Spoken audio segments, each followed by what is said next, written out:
स्वागत है आपका द एंगल में। मैं हूं आपके साथ रश्मि शर्मा। चलिए नजर डालते हैं इस वक्त की सुर्खियों पर।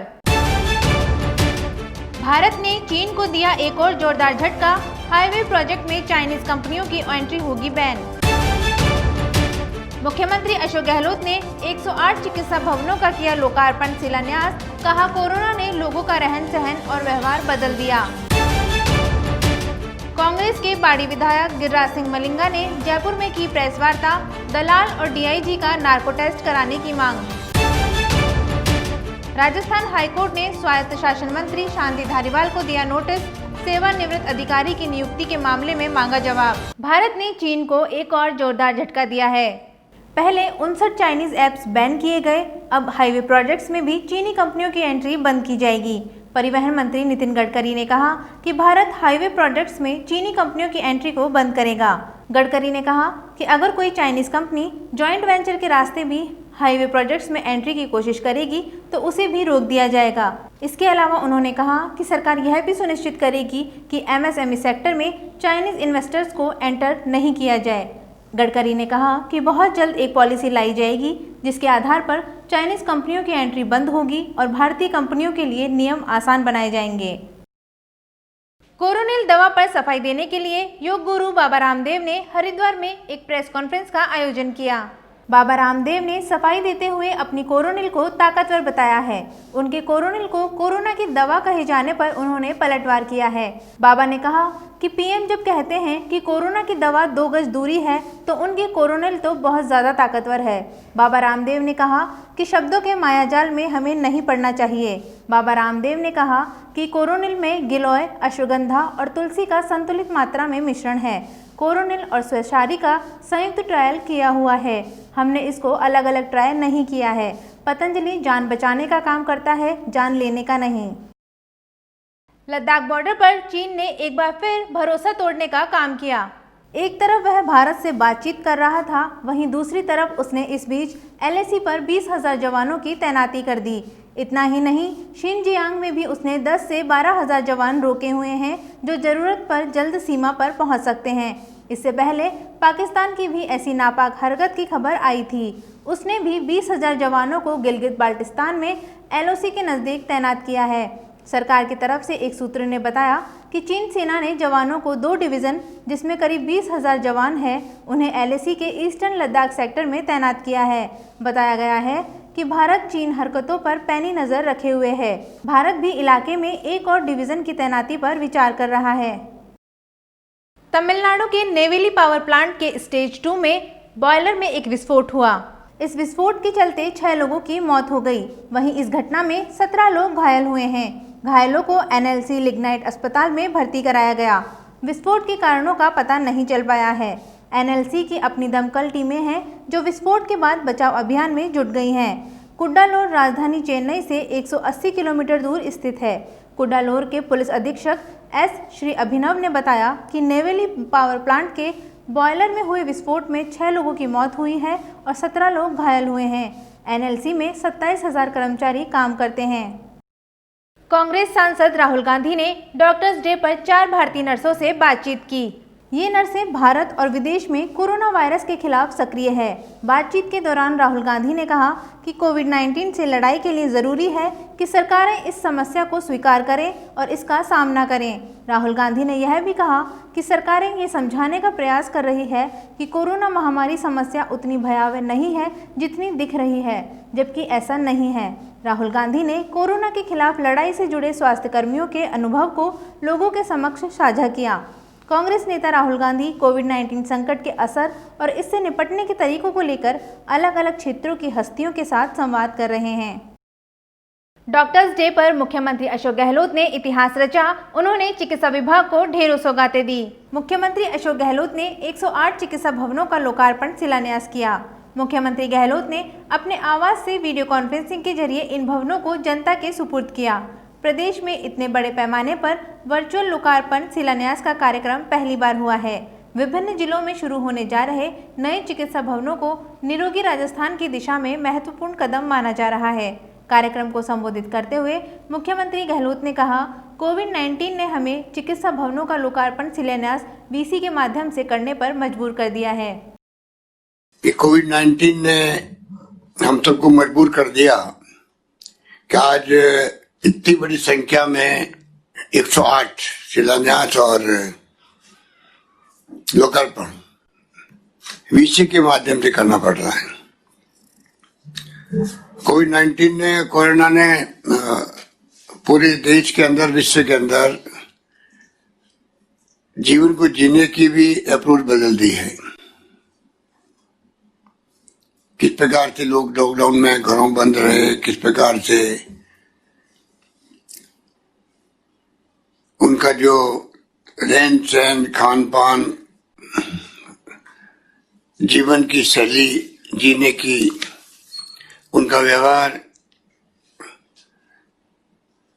वो सब कुछ बदल गया है। आज हमने लॉकडाउन खोल दिया है, तब भी रेस्टोरेंट और होटल खाली पड़े हैं। चारों ओर आर्थिक गतिविधियां प्रारंभ खुलने के बावजूद भी चालू नहीं हो पा रही हैं। तो बिना अर्थव्यवस्था के सरकार चल नहीं सकती। कहने का तात्पर्य है कि इस माहौल के अंदर आज ये लोकार्पण शिलान्यास हो रहे हैं। आपको हमको भी सोचना पड़ेगा कि ये चुनौती हमारे सामने बहुत बड़ी है। तो चुनौती बड़ी है और किस रूप में जाएगी आगे, अभी मंत्री जी कह रहे थे, ये कोई नहीं कह सकता है। बाड़ी से कांग्रेस विधायक गिरिराज सिंह मलिंगा ने जयपुर में एक प्रेस वार्ता की। प्रेस वार्ता में उन्होंने भरतपुर डीआईजी लक्ष्मण गौड़ घूसकांड पर अपनी बात रखी। उन्होंने कहा कि मौजूदा प्रकरण की जांच से वह बिल्कुल संतुष्ट नहीं हैं। इसको लेकर वे गुरुवार को मुख्यमंत्री से इस मामले में बातचीत करेंगे। विधायक मलिंगा ने कहा कि तत्कालीन भरतपुर डीआईजी पर कई गंभीर आरोप भी लगाए। मलिंगा ने सरकार से मांग की कि दलाल और डीआईजी का नार्को टेस्ट होना चाहिए। नार्को टेस्ट से ही पूरी सच्चाई सामने आएगी। राजस्थान हाईकोर्ट ने सेवानिवृत्त अधिकारी की नियुक्ति मामले में स्वायत्त शासन मंत्री शांति धारीवाल को नोटिस जारी किया है। कोर्ट ने स्वायत्त शासन के प्रमुख सचिव, निदेशक, जयपुर नगर निगम आयुक्त से सेवानिवृत्त अधिकारी को डीएलबी और नगर निगम जयपुर में कॉन्ट्रैक्ट पर लीगल कंसल्टेंट नियुक्त करने पर जवाब मांगा है। कोर्ट ने नियुक्त होने वाले अधिकारी महावीर प्रसाद स्वामी से भी जवाब मांगा है। मुख्य न्यायाधीश इंद्रजीत महांती और न्यायाधीश प्रकाश गुप्ता ने यह अंतरिम निर्देश एडवोकेट गणेश चतुर्वेदी की जनहित याचिका पर दिए। राजस्थान में जल्द ही ऋण पर्यवेक्षकों के 300 रिक्त पड़े पदों पर भर्ती होगी। सहकारिता मंत्री उदयलाल अंजना ने कहा कि यह भर्ती राजस्थान सहकार भर्ती बोर्ड के माध्यम से होगी। इन भर्तियों से बैंकों की कार्यप्रणाली में और गति आएगी। उन्होंने कहा कि केंद्रीय सहकारी बैंकों के ऋण पर्यवेक्षकों के रिक्त पदों की सूची मंगवाकर भर्ती प्रक्रिया को शीघ्र संपन्न करें। अंजना शासन सचिवालय के मंत्रालय भवन में सहकारिता विभाग से जुड़े अधिकारियों की बैठक को संबोधित कर रहे थे। सहकारिता मंत्री ने कहा कि और नए किसानों को भी फसली ऋण का वितरण किया जाए ताकि उन्हें 0% पर फसली ऋण का लाभ मिल सके। चिकित्सा मंत्री डॉक्टर रघु शर्मा ने नेशनल डॉक्टर्स डे के अवसर पर प्रदेश के सभी डॉक्टर्स को शुभकामनाएं दी। उन्होंने कहा कि आज का खास दिन उन तमाम डॉक्टर्स को समर्पित है जो जिंदगी और मौत के बीच जूझ रहे इंसानों का न सिर्फ इलाज करते हैं बल्कि एक नया जीवन भी प्रदान करते हैं। चिकित्सा मंत्री ने कहा कि डॉक्टर्स को धरती पर भगवान का दर्जा दिया गया है। डॉक्टर्स अपनी जिम्मेदारी निभाकर हर परिस्थिति में बेहतर इलाज प्रदान कर अपना फर्ज निभाते हैं। उनके प्रति सम्मान व्यक्त करने के लिए ही 1 जुलाई को नेशनल डॉक्टर्स डे मनाया जाता है। नेशनल डॉक्टर्स डे के अवसर पर मैं प्रदेश के समस्त डॉक्टर्स को अपनी ओर से हार्दिक बधाई और शुभकामनाएं देता हूं। आज का खास दिन उन तमाम डॉक्टर्स के लिए समर्पित है जो जिंदगी और मौत के बीच जूझ रहे इंसानों का न केवल इलाज करते हैं बल्कि उनको नया जीवन भी देते हैं। डॉक्टर्स को धरती पर भगवान का दर्जा दिया गया है। डॉक्टर्स अपनी जिम्मेदारी निभाकर हर परिस्थिति में आम इंसान को बेहतर इलाज प्रदान करते हैं और अपना फर्ज निभाते हैं। उनके प्रति सम्मान व्यक्त करने के लिए ही आज का दिन डॉक्टर्स दिवस के रूप में मनाया जाता है। आज ही के दिन भारत के महान चिकित्सक और पश्चिमी बंगाल के दूसरे मुख्यमंत्री डॉक्टर विधान चंद्र रॉय, उनका जन्मदिन भी है और उनकी पुण्यतिथि भी है।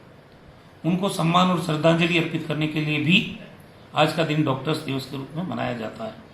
उन्होंने चिकित्सा के क्षेत्र में महान योगदान दिया और 1961 में भारत का सर्वोच्च सम्मान भारत रत्न से उनको नवाजा गया है।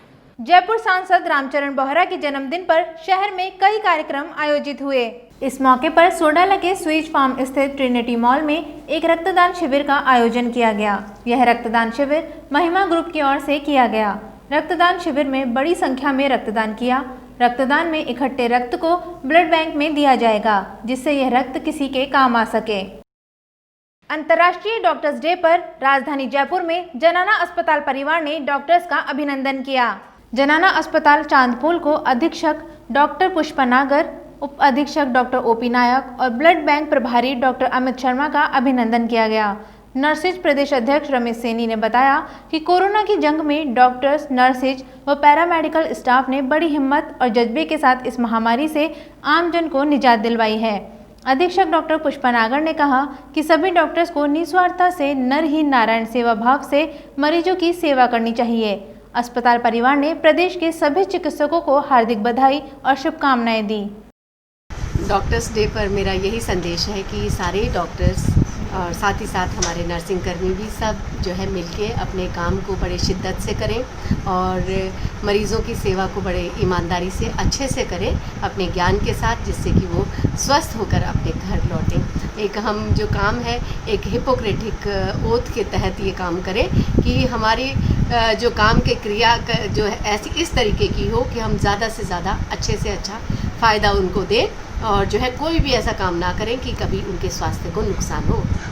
अभी के लिए इतना ही। बने रहिए द एंगल के साथ। नमस्कार।